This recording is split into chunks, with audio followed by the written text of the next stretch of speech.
Hello everyone, welcome back to another episode of r/slash Tales from Tech Support. In today's episode, let me just put my husband on who knows about computers. I get a black box when printing? Staying one step ahead of the user. Repairing a specialty hospital printer. Before we get started, make sure to subscribe so you will never miss a video. So let's get started. Let me just put my husband on who knows about computers. Here's another call from this week taken on the out-of-hours help desk. Me, service desk. Caller, oh hello, I was just calling about my Mac which has been having problems with Sophos after an OS update.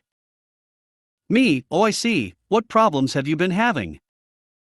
Caller, well, Sophos itself won't actually run anymore and seems to crash all the time. See, my husband did the upgrade while I was away, so I'm not sure what's going on. Me, I see, no problem at all, likely just a case of reinstalling it. Then would you like me to send out some instructions and the links to download the latest version of Sophos? Caller, oh, yes please.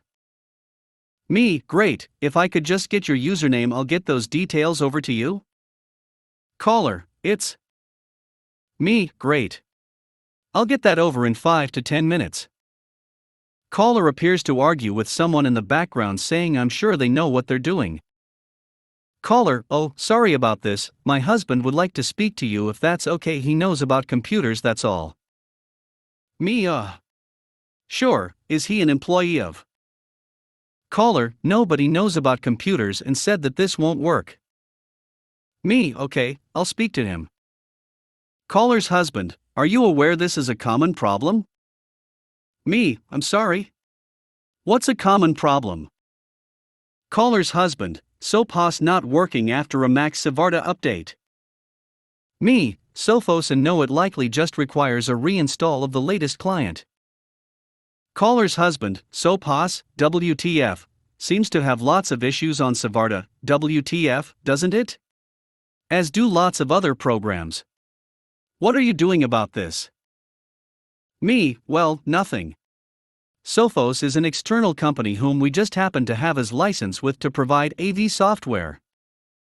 If there's known issues with it, then we will raise it with Sophos at the appropriate level. That said, the latest version of OS X, Sierra, is actually unsupported at the moment by us. This is a business machine, and as per the terms when the machine was handed out, it should not be updated without prior approval. Caller's husband, oh that's fine. Don't worry, I know what I'm doing.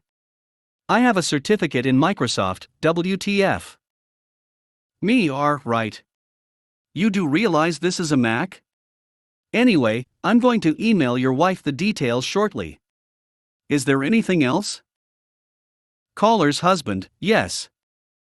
I'm going to upgrade the diskette drive in this machine. Do I need to let you know? Me, sir, that's completely against the terms of use, and would constitute damage to company property. If your wife requires the machine to be upgraded, she can raise a request with us to have this fulfilled. Caller's husband, that's going to take too long, see I've got a 60 gigabytes IE drive laying around. Me, sir, you do understand this machine has a 256 gigabytes SSD drive, don't you? 60 gigabytes is significantly less, not to mention these Macs use a propitiatory SSD, so I seriously doubt the drive you have laying around is compatible with the machine. Please ask your wife to raise a request, and do not do this yourself.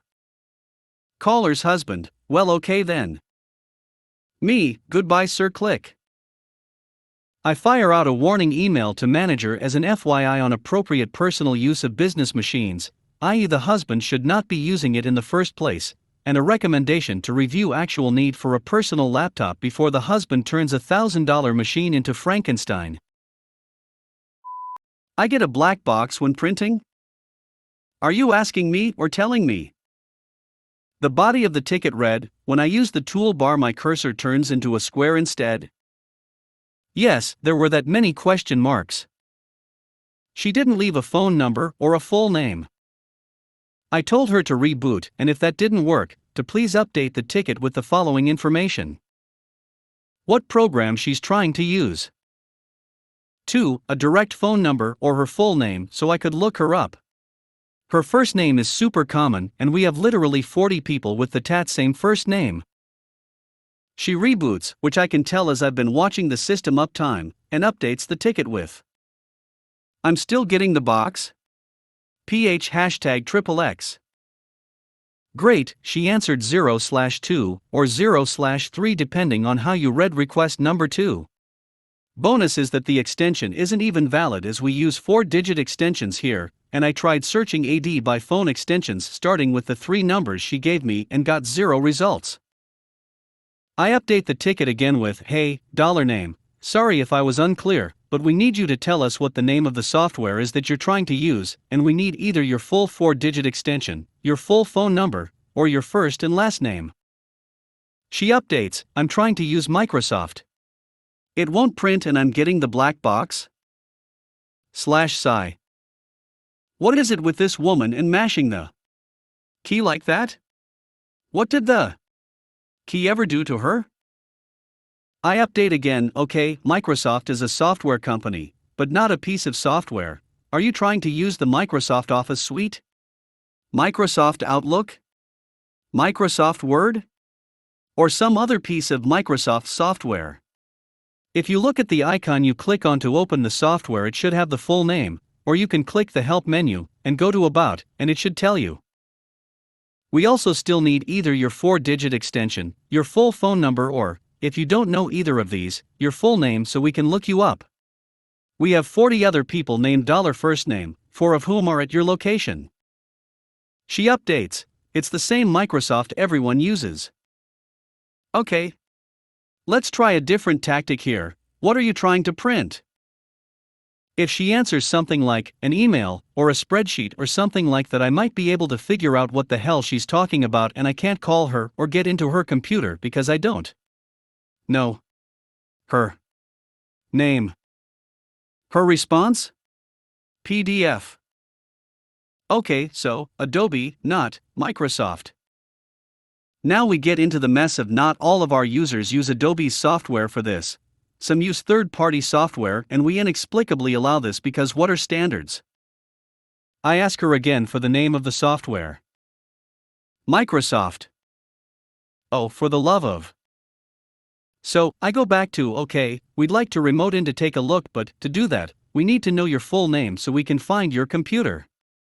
Computers are basically named as the username of the person who has them. If I can get her last name, I can find her username, and can find her computer. Her response? Just her first name again. The same first name that we have 40 plus of. Sorry if I was unclear, we need your full name, meaning your first and last name. She updates with her just first name again. At that point I just closed her ticket with, "User is uncooperative and refuses to provide IT with any information needed to resolve her issue." She has been asked multiple times for $list of information, and has refused to provide it. If the user decides she would like to provide IT with the information we need to assist her, we will be more than happy to assist. Update. She's an insurance processor, as I eventually found out when she called to yell about me being rude. I may or may not have hung up on her when she called me a few profanities. She called back again and the guy across from me got her, and based on his side of the conversation, she wasn't any more useful on the phone than in the ticket, and refused to let him connect to her computer, so that call ended with, "Sorry, $name, if you're not willing to let me connect to your computer to take a look, I can't help you." Staying one step ahead of the user. Having returned from our road trip the previous week, Buddy says that I shall accompany him on the next site visit, as there were a number of systems to be installed, and he needs a hand. Work went well and I sat and waited while he went off to talk to the office manager. While he is away, another user approaches me to ask some questions. "Do you guys support this database program?" they ask, holding up a manual. "No, we don't, we only support word processor systems," I replied. "Well, it's installed on the computer, but no one knows how to use it." "In that case, let me have the manual, and I'll get back to you next week." Great. Buddy came out and we set off back to base. I asked Buddy, however, he had never used the program either. On returning to base, the support manager admits to having never used it, but can get me the program in 24 hours as we are a dealership. I spend the next 3 days reading the manual and trying the program, then I phone the client. We can now offer training in support of the database program. Excellent. Can you come over Tuesday? Yes. I'll see you then. I went to site and gave a full day's one-to-one customized support training on the program and also sold a support contract so they could phone up with any further queries.